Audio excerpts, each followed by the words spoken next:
গোবিন্দভোগ চালের পায়েস নলের গুড়ের পাটালি দিয়ে তৈরি আজ বানানো হয়েছে। এটি দোল পূর্ণিমার স্পেশাল একটি রান্না।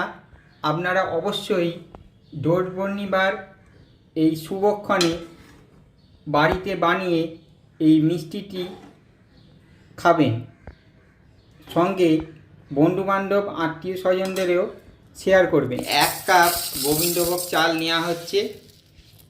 এরপর চালটিকে একটি বাটিতে ঢেলে নেওয়া হলো। এরপর চালটিকে ভালোভাবে ধুয়ে নেওয়া হবে। বেশি ধোবেন না, তাহলে চালের যে সুগন্ধ সেটা উড়ে যাবে। এরপর ওয়েস্ট ওয়াটারটাকে ড্রেন করে নেওয়া হচ্ছে। চালটিকে দুবার ধুয়ে নেওয়া হচ্ছে। এরপর গোবিন্দভোগ চাল থেকে নোংরা জলটা বের করে দেওয়া হলো। এরপর এই চালটাকে আধ ঘন্টা ভিজিয়ে রাখতে হবে। খেজুর গুড়ের পাটালি 100 গ্রাম ওজনের নিয়েছি। গোবিন্দভোগ চালটিকে আধ ঘন্টা ভিজিয়ে রাখার পর এরপর ছাঁকনি দিয়ে ছেঁকে নেওয়া হচ্ছে চালটিকে।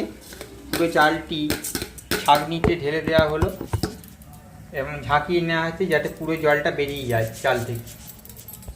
এরপর হাতের সাহায্যে গোবিন্দভোগ চাল থেকে যতটা জল ছিল সেটা বের করে দেওয়া হলো। কড়াইতে দিয়ে দেওয়া হচ্ছে সামান্য পরিমাণে ঘি। এরপর দিয়ে দেওয়া হচ্ছে কাজু বাদাম। কাজু বাদামগুলোকে হালকা ভেজে এরপর বাটিতে তুলে নেওয়া হলো। এরপর দিয়ে দেওয়া হচ্ছে সামান্য পরিমাণে কিশমিশগুলো একই রকমভাবে ভেজে নেওয়া হচ্ছে। এরকম ভেজে তুলে নেওয়া হচ্ছে বাটিতে। এরপর আরও কিছুটা পরিমাণে ঘি যাচ্ছে। এরপর বেশি পরিমাণে ঘি দিয়ে দেওয়া হচ্ছে। এখানে আমরা লক্ষ্মী ঘি ব্যবহার করেছি। আপনারা ঝর্ণা ঘি বা অন্য যে কোনো রকমের ঘি ব্যবহার করতে পারেন। এরপর দিয়ে দেওয়া হচ্ছে ছেঁকে রাখা গোবিন্দভোগ চাল, অর্থাৎ ভিজিয়ে নেওয়া গোবিন্দভোগ চাল। আজ তৈরি করা হচ্ছে দোল পূর্ণিমা স্পেশাল গোবিন্দভোগ চালের পায়েস। এরপর ভালোভাবে ভেজে নেওয়া হচ্ছে চালটিকে, যাতে চালটা না ভেঙে যায়, তাই চালটাকে ঘি দিয়ে ভালো করে ভেজে নেওয়া হচ্ছে।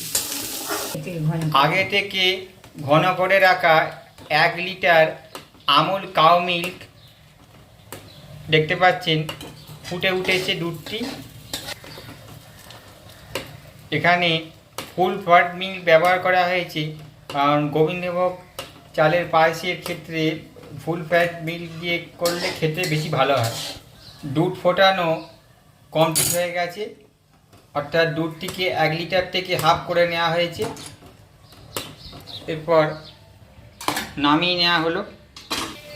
ভেজে নেওয়া গোবিন্দভোগ চালটির ওপরে এরপর দিয়ে দেওয়া হচ্ছে আমুল কাউ মিল্ক, যেটি ঘন করে রাখা হয়েছিল আগে থেকে 1 লিটার। এরপর হালকাভাবে খুন্তির সাহায্যে নেড়ে নেওয়া হচ্ছে যাতে তলা না ধরে যায়। পিঞ্চ অফ সল্ট দিয়ে দেওয়া হচ্ছে ওপর থেকে। নুন দেওয়ার পর খুন্তির সাহায্যে ভালোভাবে নুনটিকে মিশিয়ে নেওয়া হচ্ছে। এরপর অপেক্ষা করতে হবে চালটি ফোটার, অর্থাৎ চালটি সেদ্ধ হওয়ার। চালটিকে এখানে 15 মিনিটের জন্য সেদ্ধ করতে হবে। এরপর মাঝে মাঝে চালটিকে নিচ থেকে নাড়িয়ে নেওয়া হচ্ছে যাতে তলা না ধরে যায়। এইভাবে 10 মিনিটের মধ্যে আপনাকে চালকে ঠিক এইভাবে খুন্তির সাহায্যে নাড়িয়ে যেতে হবে। আর 10 মিনিট বাদে দেখে নেওয়া হচ্ছে চালটি সেদ্ধ হয়েছে কিনা। আঙুল দিয়ে চেপে দেখে নেওয়া হচ্ছে চালটি সেদ্ধ হয়েছে কিনা। পেলেন চালটি সেদ্ধ হয়ে গেছে। এরপর দিয়ে দেওয়া হচ্ছে ক্রাশ করে রাখা নলের গুড়ের পাটালি। দেখতে পাচ্ছেন চালটি সম্পূর্ণরূপে সেদ্ধ হয়ে যাওয়ার পর পাটালিটি দেওয়া হয়েছে, কারণ আগে দিলে চাল আর সেদ্ধ হবে না। নলের গুড়ের পাটালিটি দেওয়ার পর ভালোভাবে নাড়িয়ে নেওয়া হচ্ছে খুন্তির সাহায্যে, যাতে নলের গুড়টি সম্পূর্ণরূপে গলে যায় আর নলের গুড়ের পায়েসটি গুড়ময় হয়ে ওঠে। খেজুর গুড়ের পাটালিটি দেওয়ার পর দেখতে পাচ্ছেন দুধের রং সম্পূর্ণরূপে পাল্টে গেছে, একটি সুন্দর সুগন্ধ বেরিয়ে এসছে নলের গুড়ের পাটালি, যেটি এই ভিডিও কতটা জাস্টিফাই করছে বোঝা যাচ্ছে না। দেখতে পাচ্ছেন নলের গুড়ের পায়েসটি কতটা ঘন হয়ে গেছে, দেখতে পাচ্ছেন সুন্দর একটি সুগন্ধ বেরিয়ে এসছে আর চালের পায়েসে আলাদা একটা রং হয়ে গেছে।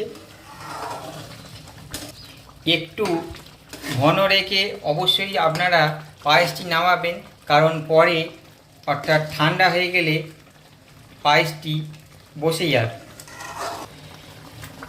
দেখতে পাচ্ছেন ঘন হয়ে গেছে নলেন গুড়ের পাটালি দিয়ে তৈরি গোবিন্দভোগ চালের পায়েস তৈরি হয়ে গেল। গোবিন্দভোগ চালের পায়েস। এই ভিডিওটি যদি আপনাদের ভালো লেগে থাকে ভিডিওটিকে অবশ্যই লাইক করে দেবেন, বন্ধুবান্ধব আত্মীয়দের মাঝে ভিডিওটিকে শেয়ার করে দেবেন, চ্যানেলটিকে সাবস্ক্রাইব করে বেল নোটিফিকেশানটি প্রেস করে দেবেন, তাহলে এমন ইজি উপায়ে রেসিপি আপনারা চটজলদি পেয়ে যাবেন। সকলকে দোল পূর্ণিমার আন্তরিক প্রীতি শুভেচ্ছা ও ভালোবাসা, সঙ্গে হোলিরও শুভেচ্ছা। গোবিন্দভোগ চালের পায়েস নলের গুড়ের পাটালি দিয়ে তৈরি আজ বানানো হয়েছে। এটি দোল পূর্ণিমার স্পেশাল একটি রান্না।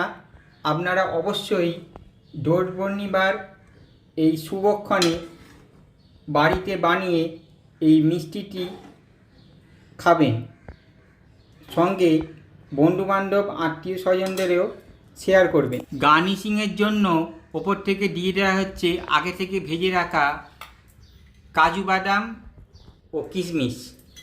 দেখতে পাচ্ছেন খুব সুন্দর একটি দেখতে হয়েছে এই নলেন গুড়ের পায়েস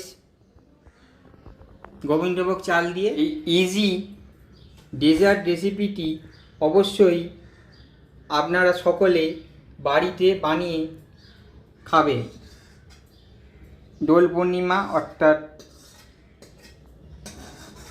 হোলির দিন।